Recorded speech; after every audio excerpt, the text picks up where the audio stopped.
Dhoni Sivakarthikeyan cameo GOAT climax காட்சி இப்படித்தான் இருக்குமா? வெளியான தகவல்.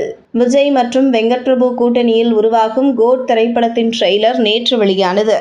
இதையடுத்து இப்படத்தின் கிளைமேக்ஸ் காட்சி பற்றி ரசிகர்கள் டீகோட் செய்து வருகின்றனர். விஜயின் நடிப்பில் வெங்கட் பிரபுவின் இயக்கத்தில் உருவான கோட் திரைப்படம் விரைவில் வெளியாக உள்ளது. செப்டம்பர் 5ஆம் தேதி விநாயகர் சதுர்த்தியை முன்னிட்டு வெளியாகும் இப்படத்தின் ட்ரெய்லர் நேற்று வெளியிடப்பட்டது. ஏற்கனவே கோட் படத்திலிருந்து 3 பாடல்கள் வெளியாகி கலவையான விமர்சனங்களை பெற்றது. விஜய் பாடிய விசில் போடு, சின்ன சின்ன கண்கள் ஆகிய பாடல்களும், யுவன் சங்கர் ராஜா பாடிய ஸ்பார்க் என்ற பாடலும் வெளியாகின. இந்த நிலையில் விசில் போடு மற்றும் சின்ன சின்ன கண்கள் ஆகிய பாடல்கள் கலவையான விமர்சனங்களை பெற ஸ்பார்க் பாடல் கடுமையான ட்ரோல்களை சந்தித்தது. இதன் காரணமாக ரசிகர்கள் யுவன் சங்கர் ராஜாவையும் வெங்கட் பிரபுவையும் விமர்சித்தனர். இந்த நிலையில் நேற்று வெளியான கோட் ட்ரெய்லரின் மூலம் வெங்கட் பிரபு விமர்சனங்களை எல்லாம் பாராட்டுகளாக மாற்றிவிட்டார் என்றுதான் சொல்ல வேண்டும். அந்த அளவிற்கு ட்ரெய்லர் ரசிகர்களை இம்ப்ரெஸ் செய்துவிட்டது. விஜய் ரசிகர்களை மட்டுமின்றி ஒட்டுமொத்த சினிமா ரசிகர்களையும் சினிமா விமர்சகர்களும் இந்த ட்ரெய்லர் திருப்திப்படுத்தியது என்றே தெரிகின்றது. ட்ரெய்லரை பார்த்த ரசிகர்கள் படத்தின் கதை என்னவாக இருக்கும் என டீகோட் செய்ய துவங்கிவிட்டனர்.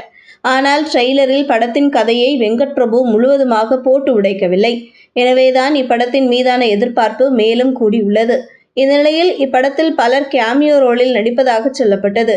மறைந்த புரட்சி கலைஞர் கேப்டன் விஜயகாந்த் AI தொழில்நுட்பம் மூலம் கோட் படத்தில் நடித்திருப்பதாக தகவல்கள் வந்தன. இந்த தகவலை வெங்கட் பிரபு உறுதி செய்துள்ளார். மேலும் ஒரு சிலர் இப்படத்தில் கேமியோ ரோலில் நடித்துள்ளார்களா என கேட்டதற்கு வெங்கட் பிரபு தெளிவாக பதிலளிக்கவில்லை. இந்த நிலையில் இப்படத்தில் சிவகார்த்திகேயன் மற்றும் கிரிக்கெட்டர் தோனி கேமியோ ரோலில் நடித்திருப்பதாக சிலர் கூறி வருகின்றனர். ஆனால் இதில் எந்த அளவிற்கு உண்மை உள்ளது என தெரியவில்லை. ஆனால் கோட் படத்தின் கிளைமேக்ஸ் காட்சி கிரிக்கெட் ஸ்டேடியத்தில் நடைபெறுவது மட்டும் உறுதி என தகவல் வந்துள்ளது. IPL போட்டி நடக்கும் ஸ்டேடியத்தில் தான் கோட் கிளைமேக்ஸ் காட்சி நடப்பதை போல வெங்கட் பிரபு படமாக்கியுள்ளார்.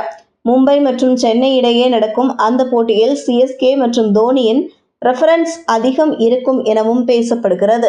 தோனி நடிக்கிறாரோ இல்லையோ, ஆனால் கோட் படத்தில் அவரது ரெஃபரன்ஸ் கண்டிப்பாக இருக்கும் என்று உறுதியாக சொல்லப்படுகின்றது.